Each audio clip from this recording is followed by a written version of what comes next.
Kendrick Smith, a retired Navy SEAL lieutenant commander, never thought a simple traffic stop would turn into a fight for justice.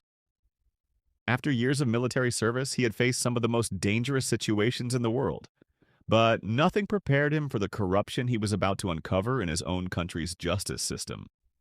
It all started on a quiet evening when Kendrick pulled into a gas station to check directions on his phone. That's when Officer Thomas, a veteran cop with a history of excessive force complaints, saw him and decided he looked suspicious. His flashlight cut through the night, shining directly on Kendrick's face as he walked over with an air of authority and pride. "Step out of the vehicle," he ordered, his tone sharp and demanding, already assuming Kendrick would refuse. "Is there a problem, officer?" Kendrick asked, his voice calm but firm. "Don't question me. Out now," Thomas snapped. Kendrick knew better than to argue.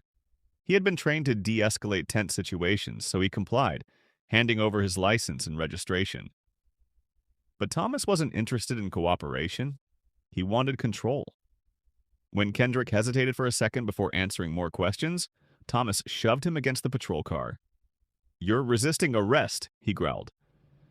Before Kendrick knew it, he was booked at the station. Thomas had already written up a false report, claiming Kendrick had reached for his weapon.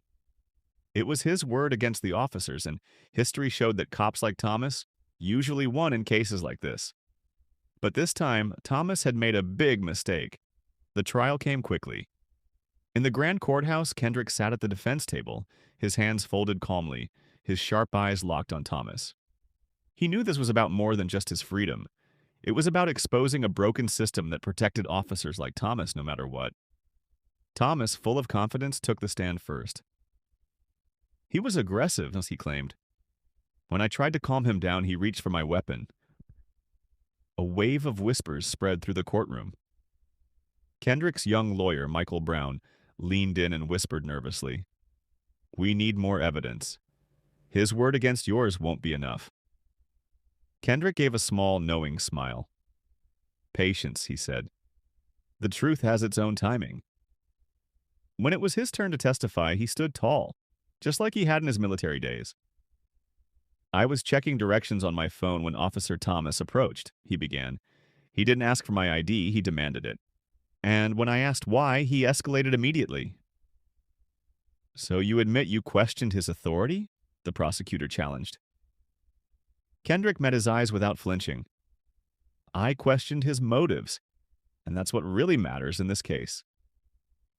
Then came the moment that changed everything.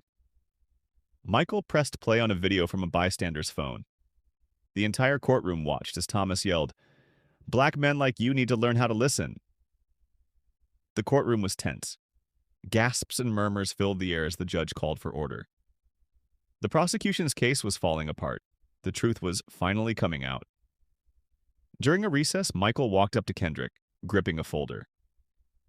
"We have it," he said. "Thomas's personnel file. Multiple complaints of excessive force, especially against black men. They tried to hide it, but we found it." Kendrick took a deep breath. "It was never just about me, Michael. It's about everyone who never got the chance to fight back. Now we make sure they do." Back in court, Michael presented the evidence. Thomas started to break. His fellow officers in the gallery shifted uncomfortably, their support fading. The final blow came when Kendrick revealed his military background. "I'm Lieutenant Commander Kendrick Smith, retired Navy SEAL," he announced. A stunned silence filled the room. The jury leaned forward, seeing him in a whole new light. "For years, I defended this country's ideals of justice and equality," Kendrick continued. "I faced enemies overseas, led teams through impossible missions, and survived the toughest conditions. But I never thought I'd have to fight this kind of abuse of power in my own country, on the very streets I swore to protect." Thomas turned pale. The jury deliberated for less than an hour, but Kendrick's victory was bigger than his acquittal. The jury officially recommended a full investigation into Thomas's actions and his department's practices. The judge, clearly troubled, ordered an immediate review of Thomas's past cases. Outside the courthouse, reporters swarmed Kendrick. He stood tall, his military training showing in his posture. This isn't about revenge, he said. It's about reform. We give law enforcement power, but with power must come accountability. Today, we took a step in the right direction. Kendrick's story spread like wildfire. Across the country, police departments reviewed their training programs. Internal investigations were launched. Thomas was fired and later faced criminal charges. But Kendrick's real victory came from the conversation his case started. He began speaking at police academies, advocating for ethical policing and fair enforcement. His unique perspective as both a veteran and a victim of police misconduct gave weight to his words. Months later, Kendrick stood on the courthouse steps, watching the sunset. His phone buzzed. Another precinct wanted him to speak about reform. He smiled, knowing his fight had sparked real change. His Navy SEAL training had prepared him for battle, but his moral compass led him to this victory. Sometimes the toughest fights aren't won with physical strength, but with an unshakable commitment to truth and justice.